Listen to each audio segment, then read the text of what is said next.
దేశంలో corona virus కేసులు మళ్లీ పెరుగుతున్నాయి.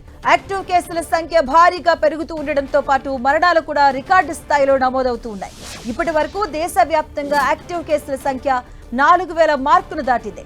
24 గంటల్లో కరోనా బారిన పడి 5గురు చనిపోయారు. అయితే ప్రస్తుతం దేశంలో కరోనా బారిన పడిన రాష్ట్రాల్లో కేరళ అగ్రస్థానంలో ఉండగా ఆ తర్వాత మహారాష్ట్ర, గుజరాత్, ఢిల్లీ ఉన్నాయని కేంద్ర ఆరోగ్య శాఖ వెల్లడించింది. దేశంలో నమోదవుతున్న కరోనా కేసుల్లో కేరళ మొదటి స్థానంలో కొనసాగుతూ ఉండడంతో అధికారులు తగిన చర్యలు చేపట్టారు. నిన్న ఒక్కరోజే కేరళలో కొత్తగా 171 కేసులు నమోదైనట్లుగా అధికారులు తెలిపారు. దీంతో కేరళలో మొత్తం యాక్టివ్ కేసుల సంఖ్య 1416కు చేరింది. ఇక ఢిల్లీలో 393, మహారాష్ట్రలో 69 కొత్త కేసులు నమోదయ్యాయి. ఇక్కడ యాక్టివ్ కేసుల సంఖ్య 494కు చేరుకుంది.